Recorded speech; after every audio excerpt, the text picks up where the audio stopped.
नमस्कार। भारत मौसम विज्ञान विभाग की दैनिक मौसम पर चर्चा में आप सभी का स्वागत है।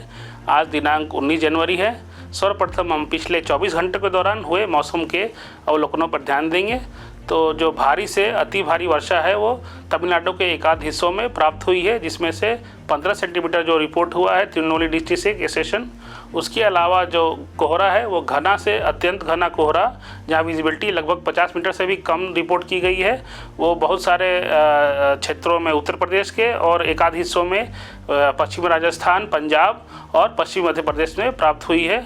अगर घने कोहरे की बात करें, जहाँ विजिबिलिटी 50 से 200 मीटर के अंदर थी, वहाँ पे उत्तराखंड, हरियाणा, पूर्वी मध्य प्रदेश, मेघालय, मणिपुर, बिहार, उड़ीसा के एकाध हिस्सों में प्राप्त हुई है।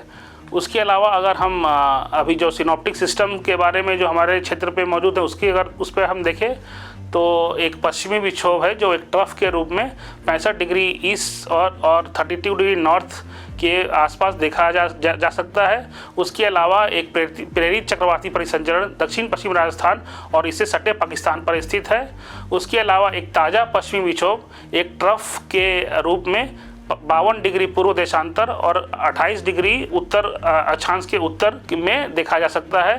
इसके अलावा उत्तर प्रदेश से दक्षिण पश्चिम राजस्थान तक एक ट्रफ बना हुआ है। इन पश्चिमी विक्षोभों के प्रभाव में पश्चिमी हिमालय क्षेत्र में 23 जनवरी तक वर्षा या हिमपात का दौर जारी रहने और 22 और 23 जनवरी को उत्तर पश्चिम भारत के मैदानी इलाकों में वर्षा की संभावना है। अब हम न्यूनतम तापमान के अवलोकन प्राप्त हुए हैं उन पे ध्यान देंगे। तो जो न्यूनतम तापमान है वो 0 डिग्री सेंटीग्रेड के नीचे जम्मू और कश्मीर और लद्दाख के बहुत सारे हिस्सों में पाया गया। ये 2 से 5 डिग्री का जो न्यूनतम तापमान है वो कुछ हिस्सों में हिमाचल प्रदेश और पंजाब के पाया गया और 6 से 12 डिग्री के बीच में न्यूनतम तापमान बहुत सारे जो हमारे उत्तर पश्चिम और उत्तर पूर्व और मध्य भारत के हिस्सों में पाया गया और 12 से 16 डिग्री सेंटीग्रेड जो है ये बहुत सारे हिस्सों जबकि पूर्वी और पश्चिमी भारत में पाया गया। आज का जो सबसे न्यूनतम तापमान प्राप्त हुआ है वो 4.8 डिग्री सेंटीग्रेड जो प्राप्त हुआ है वो जो अमृतसर और पंजाब जो कि मैदानी इलाकों में वहाँ प्राप्त हुआ है। अगर हम न्यूनतम तापमान का अगर विचलन देखें तो ये भारत के जो पश्चिमी और जो उत्तर पश्चिमी इलाकों में है उन सब से बहुत ज़्यादा पाया गया था। उसके अलावा भारत के जो बचे हुए हिस्से में और न्यूनतम तापमान औसत के करीब ही था। उसके अलावा अगर हम तापमान का अगर हम पूर्वानुमान देखें उत्तर पश्चिम भारत के लिए अगले 3 दिनों के लिए न्यूनतम तापमान में 2 से 3 डिग्री सेंटीग्रेड की बढ़ोतरी का आसार बढ़ोतरी की पूर्वानुमान दिया गया है। उसके बाद उसके अलावा कोई सिग्निफिकेंट चेंज नहीं होने वाला है।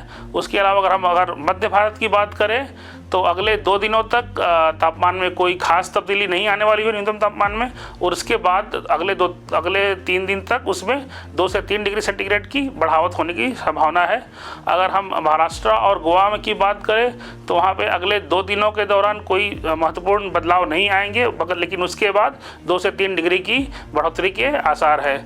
उसके अलावा पश्चिम पूर्व और गुजरात रीजन में अगले 5 दिनों के दौरान कोई महत्वपूर्ण बदलाव के आसार नहीं दिखाई दे रहे हैं। अब हम सब डिवीजन वाइज मौसम चेतावनी पर ध्यान देंगे। आज दिनांक 19 तारीख के लिए दिवस 1 के लिए तो जो घने कोहरे की चेतावनी दी गई है वो मध्य भारत और उत्तर पश्चिम भारत के अधिकांश राज्यों के अलावा पूर्वोत्तर जो है राज्यों के लिए उसके लिए भी दी गई है। उसके अलावा बिहार और उड़ीसा के भी एकाध हिस्सों में घने कोहरे की स्थिति बनी रह सकती है। उसके अलावा तमिलनाडु में भारी से अति भारी वर्षा की चेतावनी दी गई है और केरला में भारी वर्षा एक आधा स्थानों पे हो सकती है। उसके अलावा जो मेघ गर्जन और वज्रपात की है उसकी भी वार्निंग तमिलनाडु और केरला के लिए दी गई है आज के लिए।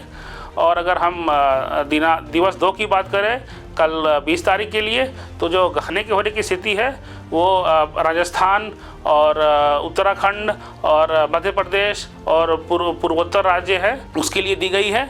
उसके अलावा तमिलनाडु के लिए वज्रपात और मेघ गर्जन की चेतावनी दी गई है। अगर हम दिवस 3 की बात करें 21 तारीख के लिए तो पूर्वोत्तर राज्यों के लिए कोहरे की स्थिति घने कोहरे की वार्निंग दी गई है। उसके अलावा अगर हम दिवस 4 की बात करें 22 तारीख के लिए, तो जो मेघ गर्जन और वज्रपात की चेतावनी है वो राजस्थान और हरियाणा के लिए दी गई हुई है।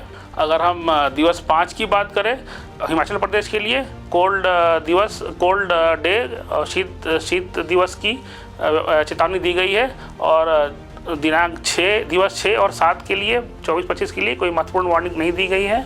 विस्तृत जानकारी के लिए आप हमारी वेबसाइट mausam.imd.gov.in से जुड़ सकते हैं और हमारे सोशल मीडिया हैंडल से भी आप जुड़ सकते हैं। देखने के लिए धन्यवाद। नमस्कार। जय हिंद।